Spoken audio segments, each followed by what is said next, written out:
So Disney's new woke Snow White is here, and my goodness, it's exactly as bad as everyone thought it was going to be. So let's have a quick refresher. Snow White is a story from the Brothers Grimm. Now, I actually haven't read the original Snow White because I don't tend to read medieval, ancient fairy tales, not even ancient, a few hundred years old. But the point is, it's going to be quite a rough story. The Brothers Grimm fairy tales are actually a lot more brutal than people realise. And doubtless in the early 20th century, Disney sanitized it somewhat. And in fact, there's a quote from Disney about Snow White herself. Snow White is a kind, simple little girl who believed in wishing and waiting for her Prince Charming to come along. So it's a very traditional view on what a female gender role is like. And also, of course, she's called Snow White because her skin is as white as snow. And we can see who Snow White was based on in the past. And so it was quite a surprise for Rachel Zegler, of all people, and for everyone else, when Disney decided, yeah, they were going to cast a Latina princess. Because, I mean, of course, she doesn't really fit the description of having skin as white as snow. And so it's kind of weird that you would think, well, why would Disney do this? But of course, Hollywood have a long history of colour washing European or Northwestern European stories in order to replace the actors in them with people who are just not ethnically appropriate to the situation, to the place, the time, the culture, the story. And they've been doing this for years. And of course, Rachel Zegler herself, unsurprisingly, was also like, oh, never in a million years did I imagine that this would be a possibility for me. You don't normally see Snow Whites that are of Latin descent. Yeah, that is quite weird, isn't it? And so there were people who are like, well, why is yet another classic Northwestern European story being kind of co-opted, subverted maybe, and changed in order to become a universal story? And actually, if you think about this, from the extreme left-wing position of Hollywood, really this is a kind of cultural imperialism. Because what it suggests is that Northwest European stories are the stories. They are the proper stories. The universal stories that every human being ought to be crammed into. And actually, these are the only stories worth being told. And so what we need to do is get non-Northwestern Europeans to come and be in these stories so they can be essentially included as part of the proper culture, which I do actually agree is very disrespectful to other cultures with other stories, that they could be accurately representing and are themselves not bad stories. They're perfectly good stories that don't have a single European in them. And yet for some reason, Hollywood doesn't do that. I mean, I would love to see a Hollywood movie of the Epic of Gilgamesh. Like, that would be awesome. There wouldn't be a single European in it, and I wouldn't have any problem with that. It would be completely fine because it would be appropriate for it to be about a Sumerian god king and his adventures with his wild man friend Enkidu. But no, Hollywood can only see stories done from the Northwest European perspective and says, right, okay, no, we need to get the non-Northwest European people in them, otherwise they're being left out. And it's like, well, that's your problem, Hollywood. That's not a problem with the stories. That's not a problem with the nature of the thing. The problem is with you yourselves and the fact that you're so myopic in what you think good and bad storytelling is. But what that does is it means you start creating things that are inappropriate. You start doing things for reasons outside of the good of the story itself. And this is where people start getting quite angry because they're like, okay, A, this is cultural appropriation. Why are you stealing our culture? But B, why are you genuflecting to interests that are outside the nature of what it is to tell a good story? Because you, as the creator of entertainment, are looking at me, the presumptive consumer of entertainment, and saying, look, we want you to buy this thing, but the plan isn't really to entertain you. The plan is kind of to propagandize you with woke progressive ideology, and we want you to pay for the privilege. And actually, I don't really want to pay for the privilege, and neither do lots of other people. We actually just want good stories, and we're happy to listen to a plurality of different good stories from all around the world. In fact, all kinds of great stories can be told that don't come from Northwestern Europe. But when you do tell a story from Northwestern Europe, could you just tell it properly? That's all people are really asking, actually. And anyway, so people were not very happy with, well, Rachel Zegler herself, because she seems to be a product of the kind of very hyper-woke, diverse Hollywood culture, where they just kind of seem to generally hate white people, but of course love everything that white people have done. And therefore, she's been very arrogant towards the audience who are like, well, why is this happening? Why are you guys doing this with things that we consider our cultural property? And she didn't seem to care. And there are also other weird and very like feminist critiques that she gave, which is bizarre. I mean, they say in NBC News here, one soundbite that went viral is that Zegler suggests that scenes featuring her co-star Andy Burnham, who plays Prince Charming, could be cut from the film. What? How can you cut Prince Charming from the story of Snow White?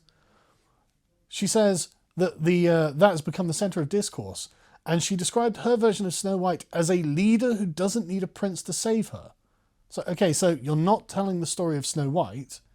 This has been essentially colonised, and it's going to be bastardised into something that isn't the story of Snow White. Right.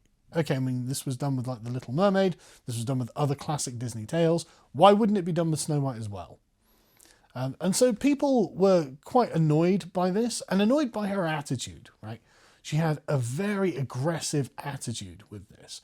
Again, she says, it's no longer 1937. We wrote a Snow White that was not going to be saved by the prince, not going to be dreaming about true love, not going to be dreaming about she's going to be dreaming about becoming the leader she knows she can be, and her late father told her that she could be if she was fearless, brave, fair and true. It's like, but this is not the story of Snow White. This is a modern feminist story that nobody's going to want to watch. A very small percentage of the audience actually wants to watch. And so it's going to crater. And then you're like, right, okay, well, you know what it is? It's the racist fans. It's the sexist fans. They just hate brown people or women. And that's just not what the case is. That is not what's happening here. What's happening here is that people are going to be like, right, you're telling a story that's not for the good of the story. And you're doing it as a kind of psychic attack against people of Northwestern European descent.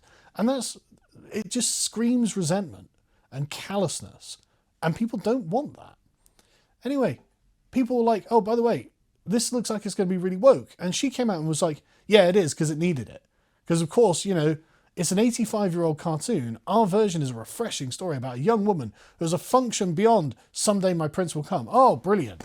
Well, oh, incredible. Another girl boss taking over a franchise. We haven't seen that before. And that's only ever worked when it's been done before. So thank God someone's going to do something new and brave and make a feminist, remake an old film in a feminist mold.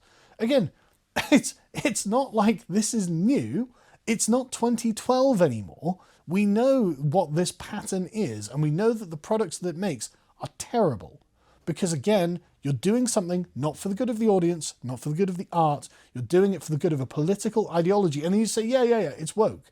Yeah, we're deliberately making a woke Snow White. It's like, well, I'm not going to watch it. I'm not going to watch it because you know it's woke. I'm not going to let my children watch it because you're telling me this is a film with a political agenda. Anyway, let's have a look at the casting, shall we? So, I mean, just saying, I think they could have chosen a better Snow White. And I tell you, Rachel Zegler's attitude has been really, really obnoxious. And she's recently basically come out and been like, yeah, so I'm kind of sorry I've been so bad about that. Because obviously Disney are like, well, hang on a second, you're creating a massive PR scandal for us on what's supposed to be a huge sort of, you know, next generation version of some of our classic tales. Essentially, her attitude and the response she's having to the wider audience is to kind of pollute their feelings towards her and towards the film. So people just don't like this. But anyway, I don't think she's being casted brilliantly. She's not the worst, I suppose. And to be honest with you, the outfit at least looks fairly good. Fair enough. Gal Gadot as the Evil Queen. Yeah, I can see it. That's a pretty good casting, actually. That's not bad, actually. Andrew Burnap as the Prince Charming. I mean, okay. He looks a bit Zuma Man, but and if you get the reference, then you'll understand. But okay, but then you've got the huntsman, Ansu Kabia. Right. I mean, I guess he is kind of swarthy. So. Okay, right. So you can see again, this is not really about like, oh, we want to choose the best people for the roles. This is about, we have a progressive message and we're going to enforce it on you, right? These stories are not Northwest European stories. These are not parochial European stories. Well, these are universal stories for everyone, which is really interesting. Because I mean, if all stories are for everyone, then just looking forward to that biopic of Martin Luther King. Anyway, so another thing that had happened in this is that Peter Dinklage, 2 years ago, when they announced this, was like, well, I mean, if they're going to have a woke Snow White, what are they going to do about the dwarves? Like, ironically, this was his argument. He said, I was a little taken aback by the fact that they were proud to cast a Latina actress as Snow White, but you're still telling the story of Snow White and the Seven Dwarfs. Right. So the dwarves now existing in Snow White are a problem. Because initially what Disney were thinking about doing is, well, we'll cast dwarf actors, obviously, because there are dwarf actors in Hollywood, and we can have them playing the Seven Dwarfs. And that seems like representation. The dwarves themselves are not contemptuous characters. They're hardworking. They seem, interesting. They've all got individual characteristics, so they are distinct. And they're not evil characters. They're good characters. Everyone likes the Seven Dwarfs. What's wrong with the Seven Dwarfs being played by dwarves, Peter? But anyway, he says, you're progressive in one way, but you're still making a backward story about seven dwarves living in a cave. I thought they lived in a house. It's been a long time since I've watched Snow White and the Seven Dwarfs, but I thought they lived in a house. I'm sure they lived in a house, but maybe they live in a cave in this one. I thought they mined in the cave and lived in the house. But anyway, he says, have I done nothing to advance the cause from my soapbox? So what does that mean? Like, are we not allowed dwarves in Snow White and the Seven Dwarfs? Like, he said that there'd been a cool progressive spin been put on the fairy tale and he would have been all in. There's no such thing as a cool progressive spin. Every progressive spin makes it uncool. But Disney had to respond to this and saying, well, to avoid reinforcing stereotypes from the original animated film, we are taking a different approach with these seven characters and have been consulting with members of the dwarfism community, as if there's a community of dwarves that they can actually go to, again, and we look forward to sharing more as the film heads into production and we progress. So, that's interesting. Well, let's have a look at the film then, shall we? So the official trailer's come out. I'm not going to play it because I don't want to get copyright struck or anything. But people aren't impressed, and I've got to say, I'm not very impressed. It looks okay, like the CGI for the backdrops looks exactly as you'd expect. She looks exactly as you'd expect. Gal Gadot is actually pretty good as the evil queen, but it's just hard to believe that she's like, mirror, mirror on the wall, who's the fairest of them all? And the mirror's like, Rachel Zegler. It's like, really? Yeah, okay. She's more fair than Gal Gadot, is she? Right, that's an interesting judgment the mirror is making there. I'm not sure I agree with it. But anyway, like I said, it looks, this part of it all looks okay, right? It looks fine. But then you start getting to this part. This is fine. The CGI animals looks okay. And then you get to the dwarves.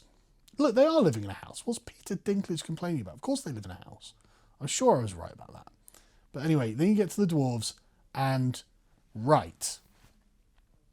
So, Peter Dinklage has made it so there are no dwarf actors portrayed on screen in the Snow White film. They've been replaced by really weird-looking CGI dwarves. Live action Disney has decided, we're just going to have to CGI all the dwarves. They're not going to be people, they're going to be CGI. Why? Because Peter Dinklage apparently became famous as a dwarf actor and then decided to pull the ladder up so other dwarf actors can't be famous through political correctness, because this has become very woke now. What have we achieved here, Peter? But anyway, the point being, everyone was looking at this going, these dwarves look ridiculous.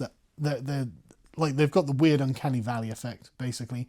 Nobody likes it. And as you can imagine, the response to this has just been brilliant. So if there's every reason under the sun not to want to watch the new Snow White film, it's like, it's weird race swapping, weird political agenda, really offensive lead woman who seems to hate the audience right out of the bat. And then the dwarves have become weird and like unpleasant to watch in the trailer. If you actually watch the trailer, it's not nice to watch these dwarves. And so people are like, if I saw this movie on a plane, I'd still walk out. And all the comments, I haven't seen anyone saying anything good about it yet, to be honest. They're just talking about the responses here, but like, it's scathing. It's scathing. And okay, well, this is what happens when you decide what we're going to do is try and impose a new way of doing things on people rather than doing the things that they wanted us to actually do. This is what happens when you're doing it not for the sake of the art, for the sake of something else. This is why Peter Jackson's Lord of the Rings was so good and why everything since has been terrible. when it comes to this kind of thing. Because Peter Jackson had a philosophy. This film is not for us. This film is for Tolkien. We're going to do this as much as we can in the way that we think he would want to. And he literally says at one point, we're not going to bring ourselves into the film. You know, we're not going to put our own political agendas, our own interests, our own outside thoughts and feelings into this. We're going to keep it self-contained and within its own fantastical, illusory universe. And that's why Lord of the Rings is so great. And that's why all of this stuff is terrible.